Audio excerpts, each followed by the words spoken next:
দেখো পাকা পেঁপের জেলি একদম কিন্তু রেডি। কতটা সুন্দর হয়েছে দেখতে, দেখো কালারটা দেখো। এটা কিন্তু বছরের পর বছর থেকে যাবে, নষ্ট হবে না কিছু না। নমস্কার বন্ধুরা, টুনা কিচেন উইথ ব্লগে সবাইকে অনেক স্বাগত, অনেক ভালোবাসা। আজকে যে গাছের পেঁপে পাড়তে চলে এসেছি, পাকা পেঁপে দিয়ে একটা সুন্দর রেসিপি শেয়ার করবো। প্রথম থেকে লাস্ট অবধি ভিডিওটা দেখতে থাকো, আশা করি খুব খুব ভালো লাগবে।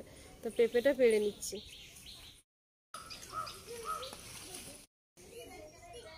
তো এই পেঁপেগুলো একদম পেকে গেছে, দেখতে কিন্তু সবুজ, কিন্তু একদম পেকে গেছে।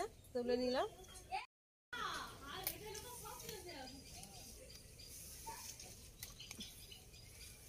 এই তিনটে পেকে গেছে, তিনটে পেঁপে কিন্তু একদম পেকে গেছে। তো এটা নিয়ে রান্নাঘরে যাবো এখন। গাছের একবার তাজা পেঁপে, দেখতে মনে হচ্ছে কাঁচা কাঁচা, একদম ভেতরে হলুদ হয়ে গেছে।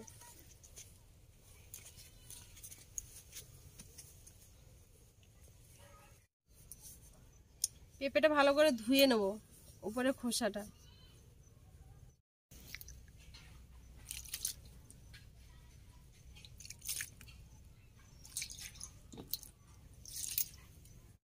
পেঁপেটা ধুয়ে নিয়েছি, এবার কাটবো।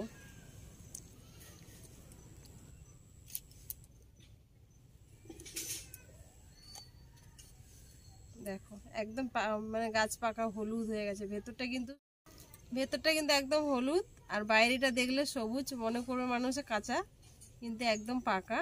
তো এই রেসিপিটার জন্য একটা পেঁপে হলেই হয়ে যাবে। তো তিনটে পেঁপে নিয়ে এসেছি। তো এবার খোসাটা ছাড়িয়ে নেব। খোসাটা ছাড়িয়ে নিচ্ছি।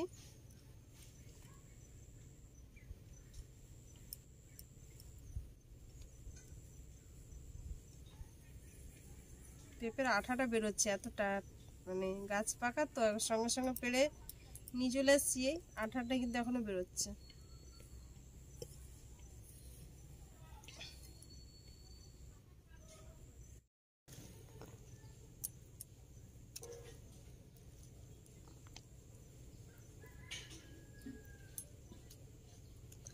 একভাবে কিন্তু গলে গেছে পেঁপেটা, দেখেছো?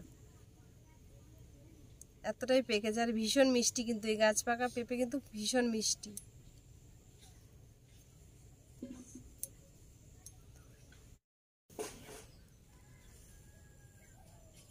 এটা দেশি পেঁপে,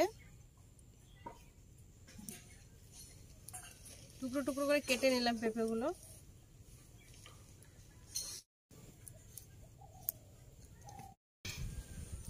এটা পেঁপের টুকরোগুলো এই মিক্সির জারে দিয়ে দেবো, দিয়ে পেস্ট করে নেবো।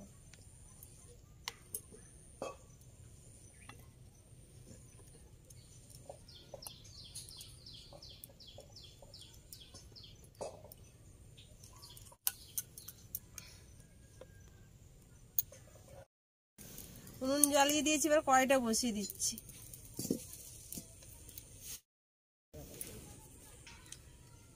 দেখো পেঁপেটা গ্রেট করে নিয়েছি, পুরো তালের পাল্পের মতো বা আমের পাল্পটার মতো লাগছে দেখতে। তো এবার চিনিটা আগে পাক করে নেব। এখানে একটা পেঁপের জন্য 500 গ্রাম চিনি দিচ্ছি।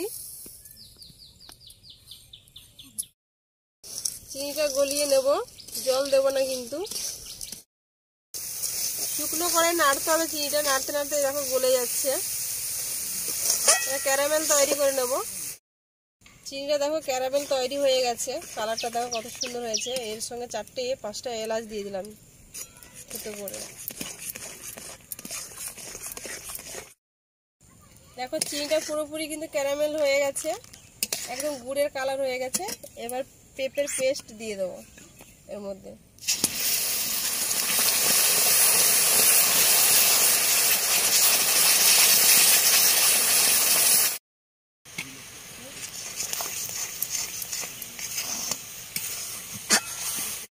কালারটা কতটা সুন্দর এসেছে দেখো।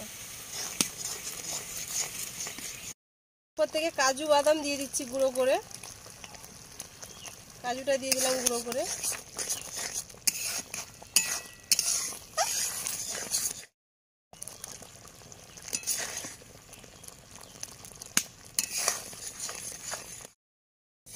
দেখো পাকা পেঁপের জেলি একদম কিন্তু রেডি। কতটা সুন্দর হয়েছে দেখতে, দেখো কালারটা দেখো। এটা কিন্তু বছরের পর বছর থেকে যাবে, নষ্ট হবে না, কিছু না। এইভাবে টিপসটাকে যদি ফলো করে বানাও কিন্তু বছরের পর বছর রেখে দেওয়া যাবে। রুটি দিয়ে বা রুটি দিয়ে, এগুলো পাউরুটি দিয়ে বেশি ভালো লাগে জেলিটা। তো নামিয়ে নিচ্ছি। কালারটা দেখো। তো নামিয়ে নিচ্ছি।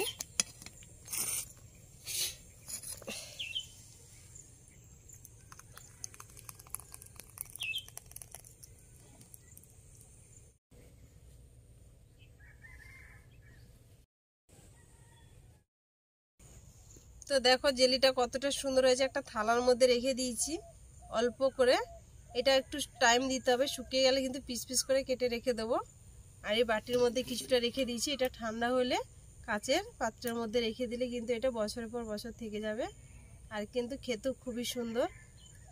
তো এটা আজকে আর টেস্ট করে দেখাচ্ছি না, এটা গরম আছে, এটাও ঠান্ডা হতে টাইম দিতে হবে।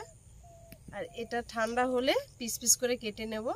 তো ভিডিওটা এখানে শেষ করলাম। ভালো লাগলে লাইক কমেন্ট করো, শেয়ার করো, সাবস্ক্রাইব করো, সঙ্গে থেকো। আর পেঁপে কিন্তু একটা পুষ্টিকর খাবার, শরীরের পক্ষে কিন্তু অনেক উপকারিতা। তাই এইভাবে কিন্তু যদি জেলি বানিয়ে রেখে দেওয়া যায় বছরের পর বছর থাকবে। এটা কিন্তু ব্রেড দিয়ে বা এমনি রুটি দিয়ে সব কিছু দিয়ে খাওয়া যাবে। তো ভিডিওটা ভালো লাগলে লাইক কমেন্ট করো, শেয়ার করো, সাবস্ক্রাইব করো, সঙ্গে থেকো। দেখা হচ্ছে নেক্সট ভিডিওতে। ততক্ষণ সবাই ভালো থেকো, সুস্থ থেকো।